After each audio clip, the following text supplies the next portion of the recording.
Hospital Pátria Amada Brasil. Aqui na Cultura, 9 e 10. Cultura 100% carinho, 100% amizade, 100% você. Cultura, a casa é sua. Explicando direito. Cultura.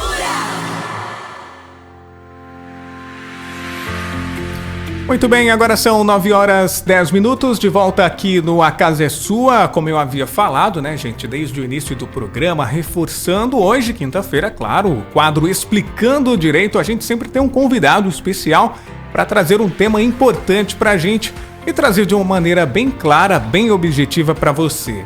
Eu reforço também para você participar com a gente, não só pelo nosso WhatsApp 992724655, mas também pela nossa página, gente. Acesse agora, facebook.com/Cultura FM Paranaíba. A gente está ao vivo também pelo nosso Facebook, não só pelo rádio. Você que acompanha a gente pelo rádio, também pelo 106.3.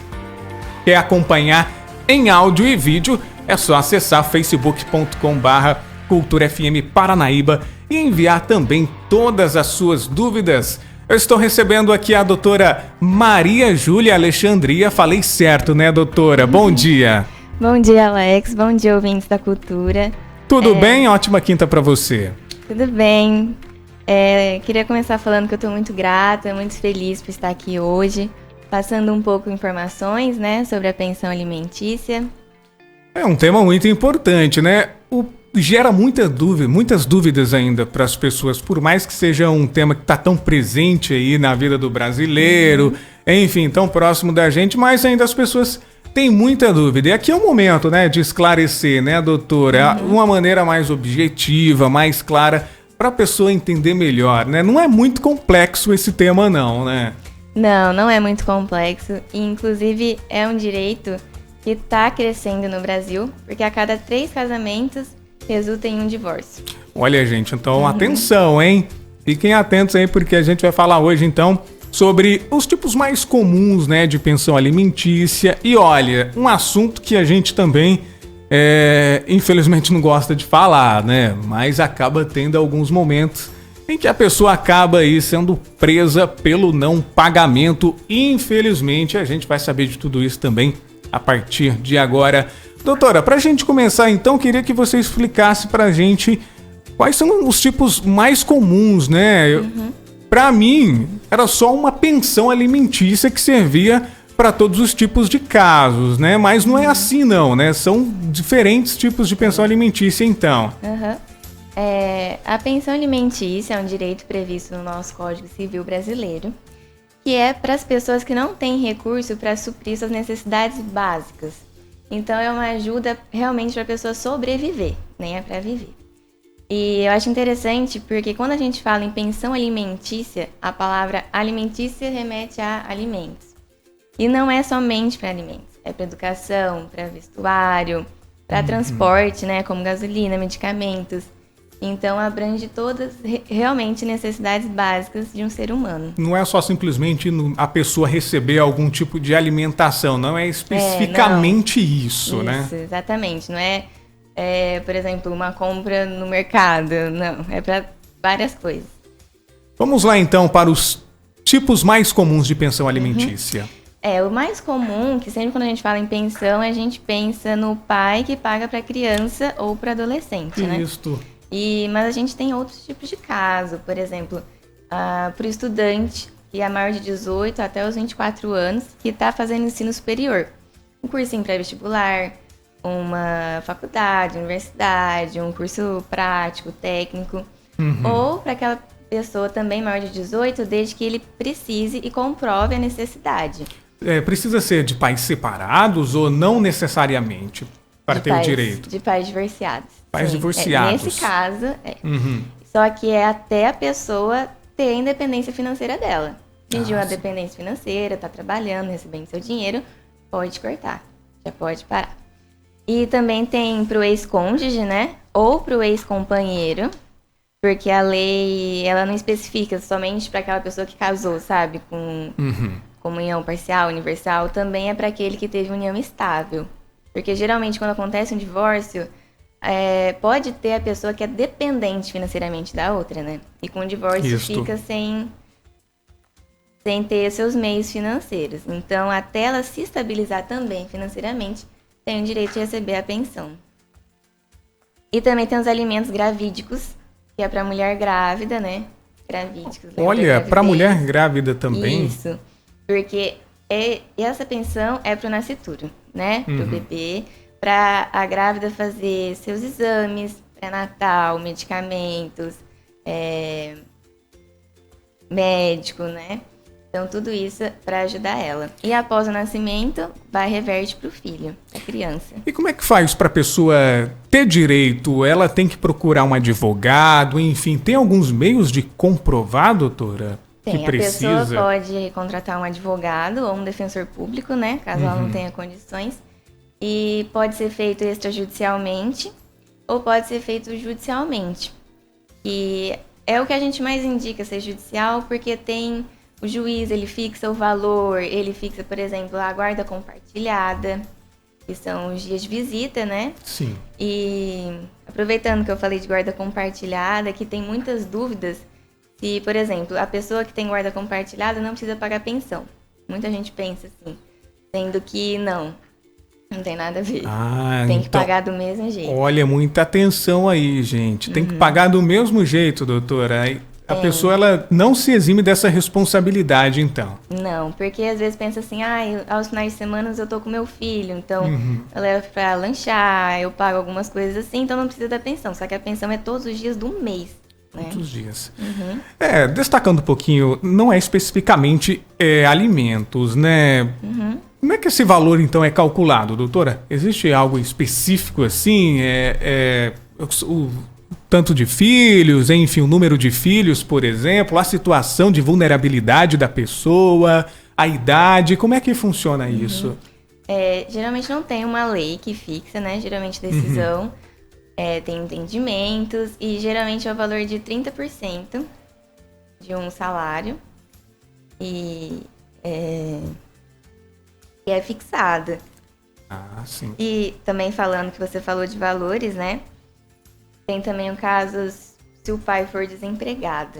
Certo? Ah, tem essa situação também, né? que- Quando um dos cônjuges, por exemplo, né, um dos pais está desempregado, e aí como é que fica essa situação? Pois é, ele não pode parar de pagar de jeito Não. nenhum. Por exemplo, não, vou parar e não. Esse geralmente é da decisão do juiz, a exclusão desse direito. Então, ele tem que pedir a redução do valor. Aí ele chega e ele fala, olha, estou desempregado, eu não tenho as mesmas condições de antes de pagar esse valor fixado. Ou esse direito pode ser transferido para outra pessoa. Sim. Então, por exemplo, pode ser transferido para os avós, se os avós tiverem condições, que é a pensão avoenga. E quando o pai, por exemplo, tem uma vida de ostentação nas redes sociais, doutora, existem muitos casos assim, né? E a mãe quer rever esse valor, né? E o pai diz que não tem condição.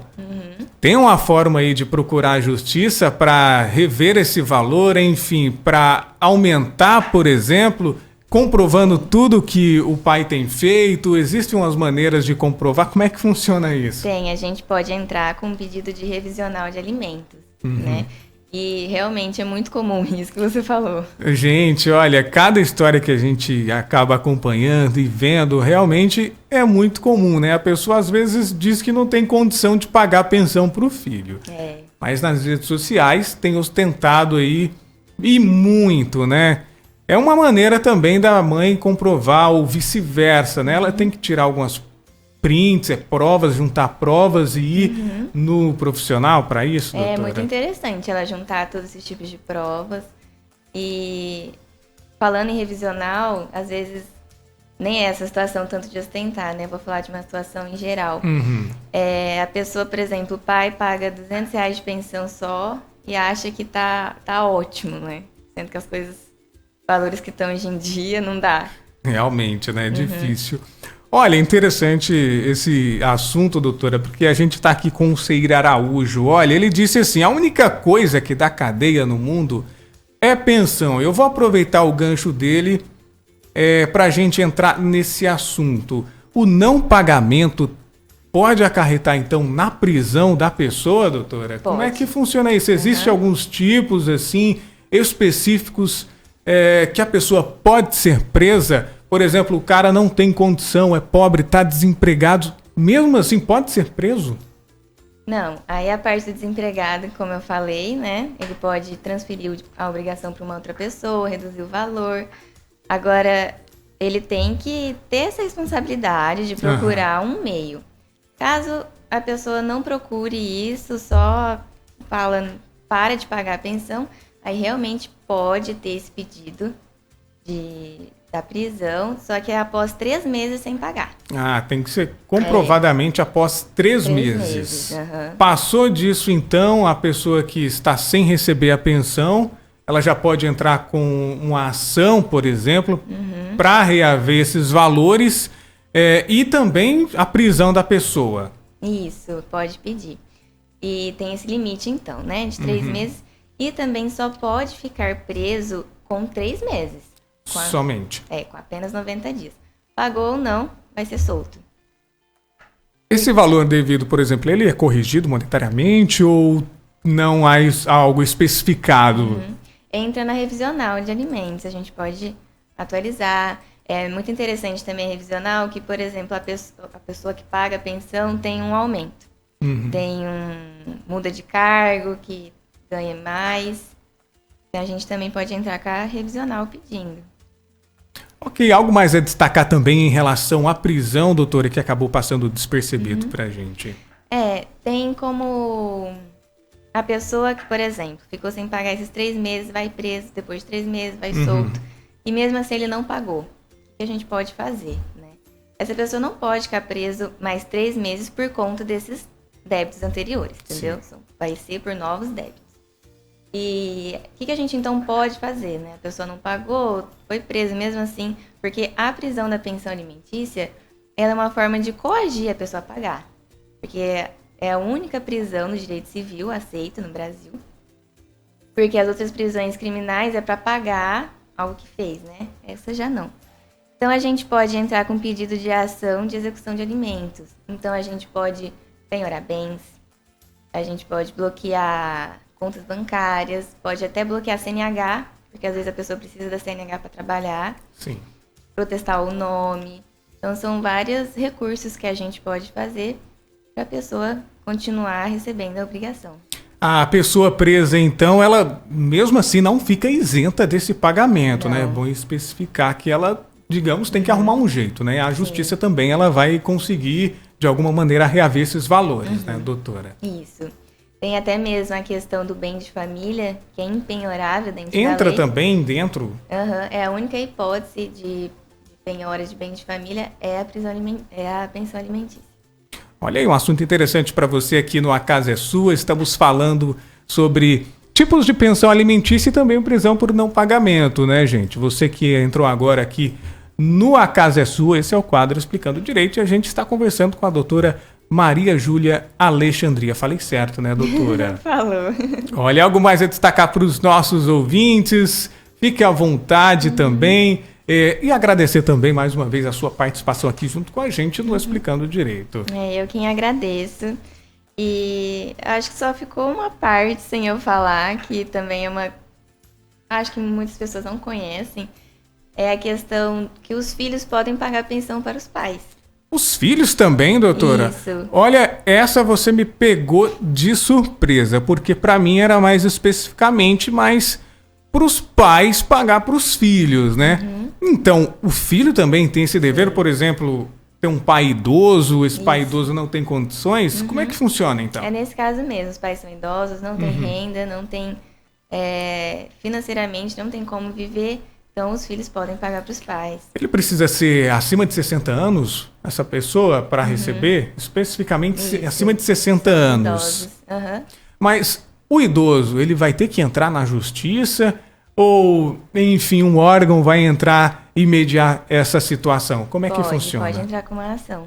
Olha aí, gente, então muita atenção, tá? Um assunto interessantíssimo para você.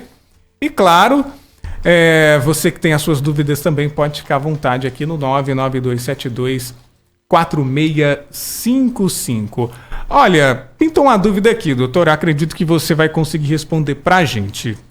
Olha só, quem tem uma filha de 14 anos, meio salário não dá.